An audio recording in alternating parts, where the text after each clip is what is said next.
मस्जिद दरगाह फैजलाही का अहाता, ये जिसे अहाता बता रहा है कि ये अहाता है, ये रामलीला ग्राउंड की सरकारी जमीन है, जहाँ पर ये डायलिसिस सेंटर, मेडिकल सेंटर और एक बारात घर भी क्या उन इलाके के उन बेटियों लाडलियों के लिए, जहाँ पर कहीं और उन लोगों को कम्युनिटी सेंटर और दूसरे शादी घर लेने की या फार्म हाउसेज लेने की गुंजाइश नहीं होती, वो यहीं शादी किया करते थे। लेकिन जो मुंतजिमा कमेटी है, यानी जो मैनेजमेंट कमेटी है इस मस्जिद दरगाह फैजलाही की, उन्होंने आज ये लिख करके लगा दिया 3 जनवरी बरोज हफ्ते से शादियां बिल्कुल बंद हैं, आप इंतजाम कहीं और करें, मुंतजिमा कमेटी मस्जिद दरगाह फैजलाही। बार बार कह रहा है कि यहाँ पे डिस्पेंसरी चल रही थी गरीब लोगों के लिए, डायलिसिस सेंटर चल रहा था, बारात घर चल रहा था। ये बात तो मैं भी कह रहा हूँ कोर्ट में, ये बात तो मैंने भी अपनी पिटीशन में लिखी, ये बात तो मैंने भी अपनी शिकायत में लिखी। एक एक बात आपके सामने इसने स्वीकार की या नहीं की। ये जो वीडियो तो हमारी दिखा रहा है ना, जिसमें हमने कहा था प्रीत सिरोही कि यहाँ पर ये आखिरी प्रोग्राम है इस तारीख का कि 2 जनवरी 2026 का ये आखिरी प्रोग्राम है ये डायलिसिस सेंटर का, हमने इनकार किसने किया है इससे? और ये बात हकीकत है कि अहाता ये वक्फ का ही है, ये पूरा दरगाह फैजलाही का ही अहाता है। बहरहाल अब तू कुछ भी कहते रहे, तूने उसका तो जवाब हमको दिया नहीं था जो हमने तेरे से कहा कि तुझसे एक बीवी नहीं संभाली गई, तू मंदिर मस्जिद क्या संभालेगा, वो तेरा निजी और पर्सनल मामला है। इससे बड़ी बात सिर्फ एक यही है कि मस्जिद दरगाह फैजलाही के बाहर ये बना हुआ, हमने कभी इनकार नहीं किया कि यहाँ पर डायलिसिस सेंटर या मेडिकल सेंटर या फिर बारात घर नहीं बना हुआ, जो है वो है, ये कौम की लोगों की फलाह बहबूद के लिए बनाया जाता है।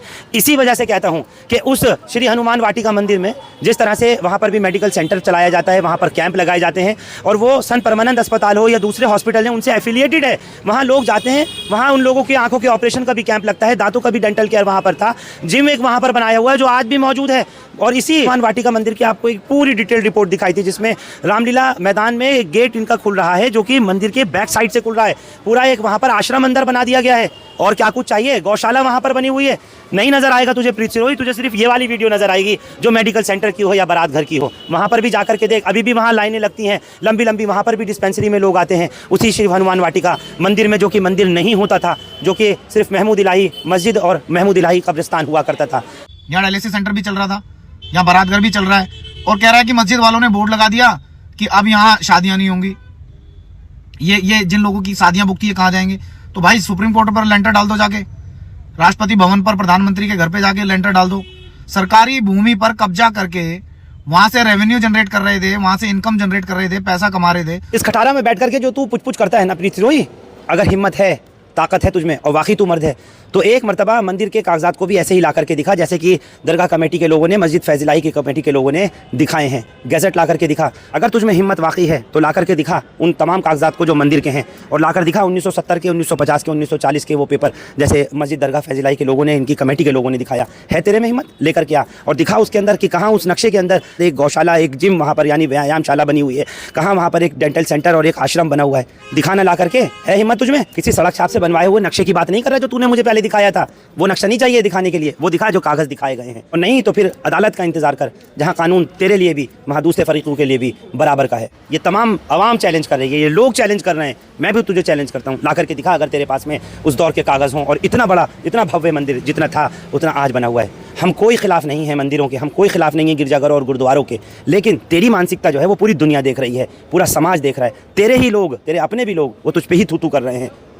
और ये मंदिर छोटा है या अब बड़ा बन रहा है, इस बात से तेरे पेट में कोई दर्द नहीं होना चाहिए, क्योंकि ये सरकारी जमीन पर अतिक्रमण नहीं है। ये रामलीला मैदान के साथ बना हुआ सिविक सेंटर है। ये जो आप देख रहे हैं श्री राम हनुमान वाटिका जिसकी मैं बात कर रहा हूँ, पूरा का पूरा ये हिस्सा जिसके अंदर गौशाला से लेकर के, जिम से लेकर के तमाम यहाँ आश्रम और सब कुछ बनाया जा चुका है, ये पूरा कब्जा हो गया है। 1980 से 90 के दशक के लोग बताते हैं कि वो यहाँ से बाकायदा आया जाया करते थे खेलने के लिए उस वक्त में, कि जब यहाँ पर रास्ता बना हुआ था। लेकिन आज ये मंदिर की शक्ल इख्तियार कर चुका है, ये पूरा सब मंदिर बन चुका है, लेकिन इसकी तरफ किसी का कोई ध्यान नहीं है। सबसे बड़ी बात, दरगाह फैजलाही का कोई दरवाजा इस तरीके का नहीं है जैसे आप ये देख रहे हैं। ये श्री राम हनुमान वाटिका की इसी शिव मंदिर की जो आप देख रहे हैं, इसका एक गेट यहाँ रामलीला मैदान के अंदर खुलता हुआ आपको दिखाई दे रहा है, जहाँ पर ये जाल लगा हुआ है, ये गेट खुला हुआ है। इस तरह का कोई भी दरवाजा रामलीला मैदान की तरफ दरगाह मस्जिद फैजलाही का नहीं खुलता।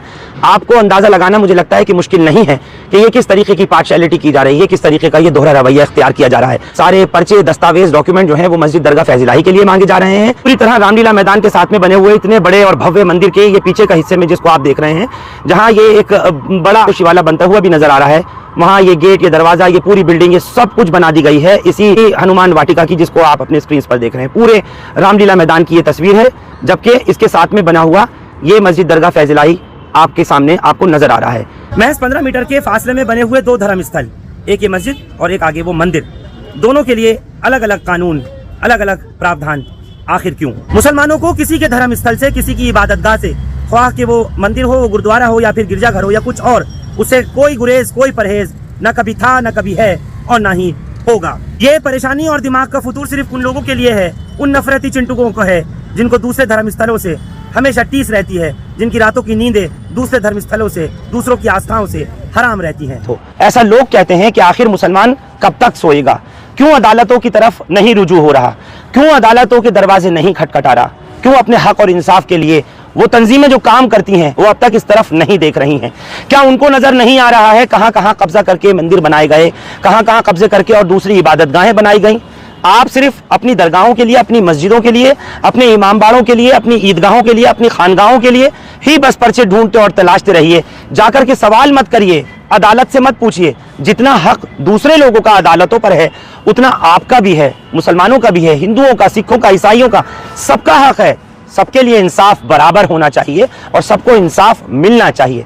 फिर ऐसे में एक सवाल बड़ा ये पैदा होता है, क्या दरगाह फैज इलाही, जो मस्जिद फैज इलाही के नाम से भी जानी जाती है, उसके साथ में इस जगह जहां पर महमूद इलाही मस्जिद हुआ करती थी, जहां कब्रिस्तान हुआ करता था, जो कागजात में, जो गैजेट में मौजूद है, वहां आज सिर्फ श्री राम हनुमान वाटिका मंदिर है, तो वहां से मस्जिद कहां गई, वहां से वो कब्रिस्तान कहां गया जो सरकारी दस्तावेज में 1970 के दशक में मौजूद था?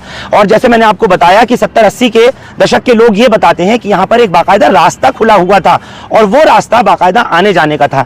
बच्चे खेलने आया करते थे शाम के वक्त में इसी रामलीला मैदान में, जहां पर मैं खड़ा आपको रिपोर्ट कर रहा हूं, यहाँ पर आकर के खेला करते थे और रास्ता उसका कहीं और नहीं था, बल्कि जैसा आप ये सामने देख रहे हैं जो अब मंदिर का रास्ता है, यही रास्ता उस दौर में लोगों के, बच्चों के आने जाने का, खेलने का रास्ता हुआ करता था। ऐसा आवाम कह रही है कि मुसलमान तंजीमों को, रहबरों को, कायदीन को, नेताओं को, उनको जो मुसलमानों की नुमाइंदगी करते हैं, उनको भी अदालतों के दरवाजे खटखटाने चाहिए और ऐसी तमाम जगहें, तमाम इबादतगाहें, चाहे उसमें मंदिर हो या दूसरी इबादतगाह हो, उनके लिए भी सवाल अदालत में जाकर के उठाना चाहिए कि आखिर कितने दस्तावेज, कितने पुराने 100, 200, 500 साल के पुराने दस्तावेज जो हैं वो आखिर कहाँ हैं, वो भी ला करके दिखाएं। दस्तावेज जो हैं वो अदालत के जरिए मंगाए जाने चाहिए, वो भी मंजर आम पर आने चाहिए। लोगों को, दुनिया को पता लगना चाहिए कि ये कब की जगह है, क्या कब्जा की हुई है या फिर ये उस दौर की जगह है। इस तरह तो आप कब्र खुदवाइए और देखिए कि शाहजहां बादशाह ने जब जामा मस्जिद बनवाई, जब लाल किला बनवाया, लाल किला और ताजमहल बनाने से सदियों पहले जब कुतुब मीनार बनाई गई कुतुबुद्दीन ऐबक के जरिए,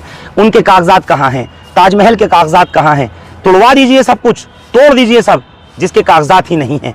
और फिर अगर कागजात लाएं तो कब्र खुदवाइए और उनमें देखिए क्या कुतुबुद्दीन ऐबक की कब्र के साथ में रखे हुए उस वक्त के कागजात मौजूद हैं, शाहजहां बादशाह की कब्र में रखे हुए कागजात मौजूद हैं। निकालिए वहां से वो प्रूफ, और नहीं तो तोड़ दीजिए लाल किला भी, और तोड़ दीजिए नहीं तो ताजमहल भी और कुतुब मीनार भी। हद ही हो गई है कि अब मामला जो है वो इस हद तक आ गया। कहते हैं कि जिनके घर शीशे के होते हैं वो दूसरों के पत्थर नहीं मारा करते। दूसरे मकामात पर कब्जे कर करके बनाई गई जो इबादतगाहें हैं, आज उनके लोग सवाल कर रहे हैं, उनसे सवाल कर रहे हैं जिनके सदियों पहले जद्दे अमजद यहाँ पे उन जगहों को वक्फ कर चुके। आज सवाल उनसे किया जा रहा है कि अपने कागजात लाओ। भाई कागजात तो सभी को दिखाने चाहिए ना, उसमें कागजात सिर्फ मस्जिद और मदरसे वालों के लिए नहीं होना चाहिए, खानगाहों के लिए या इमाम बाड़ों वालों के लिए नहीं होने चाहिए, ईदगाहों के लिए नहीं सिर्फ कागजात दिखाए जाने चाहिए। अदालतों को चाहिए कि जितनी भी इबादतगाहें हैं, चाहे मंदिर हो, चाहे गुरुद्वारे हो, चाहे स्तूप हो, चाहे गिरजाघर हो, सबके कागजात चेक करें, 100 साल, 200 साल, 300 साल और 400 साल पहले के, और देखिए किसके पास से कागजात सबसे पुराने निकलते हैं। ये भी आपको अंदाजा हो जाएगा कि कौन सबसे ज्यादा उन कागजात को मेंटेन किया हुआ है और किन धरोहरों को, जिनको आज आप कह रहे हैं कागजात। इंडिया गेट के कागजात किसके पास हैं? पार्लियामेंट हाउस के कागजात किसके पास हैं? लाल किला के कागजात किसके पास हैं? किसके पास है राष्ट्रपति भवन के कागजात? किसके पास है ताजमहल और कुतुब मीनार के कागजात? आज वो तमाम कागजात चेक होने चाहिए, और नहीं निकले किसी के पास उसका मालिकाना हक के कागजात, तो इन सब धरोहरों को भी सरकार को चाहिए, अदालतों को चाहिए तुड़वा दे, ऐसा अवाम कह रही है। सारी दुनिया आज हमारे ऊपर देख करके हंस रही है, एहसास कर रही है, और लोग हैरत में हैं कि आखिर ये किस तरीके का डबल स्टैंडर्ड है। यशस्वी प्रधानमंत्री देश के नरेंद्र मोदी, सबका साथ, सबका विकास, सबका विश्वास, सबका प्रयास कहने वाले, ये नारा देने वाले, अरब में, अजम में, एमिरेट्स में जाकर के वहां पर गलबैयां करने वाले, उन शेखों के, उन मुसलमानों के जो वहाँ के हुक्मरान हैं, जो वहाँ के बादशाह हैं, जो वहाँ के सुल्तान हैं, वहाँ जाकर के तो उनसे बड़ी बड़ी बातें की जाती हैं, उनकी झप्पियाँ ली जाती हैं। लेकिन भारत के अंदर इस तरीके के टटपुंजिया लोग क्या क्या हरकतें कर रहे हैं, मस्जिदों के खिलाफ, ईदगाहों के, खानगाहों के खिलाफ, इमाम बाड़ों के खिलाफ, उनकी तरफ किसी का ध्यान नहीं जाता।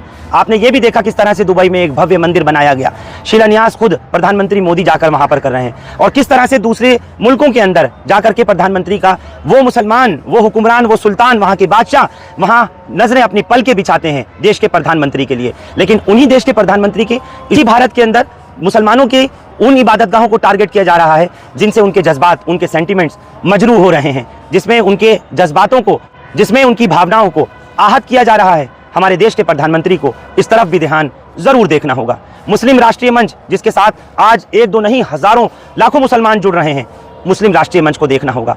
आरएसएस प्रमुख मोहन भागवत को आज देखना होगा, जिन्होंने ये बयान दिया था कि हर मस्जिद के नीचे मंदिर नहीं तलाशा जा सकता। तो ये तमाम चीजें भी जरूर देखी जानी चाहिए। इसलिए कहता हूं कि सोए हुए लोगों, अब जाग जाओ। अपने हक और इंसाफ के लिए आप भी अदालत के दरवाजे खटखटाओ।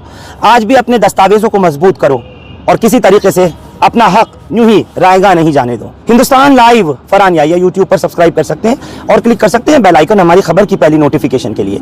फेसबुक पर हमारा page Hindustan live Farhan Yahiya follow और लाइक कर सकते हैं। Thank you for now. नूरी फ्राई चाट मसाला बना दे हर डिश को और भी जायके भरा। देखो डिशेस में कितना नूर है,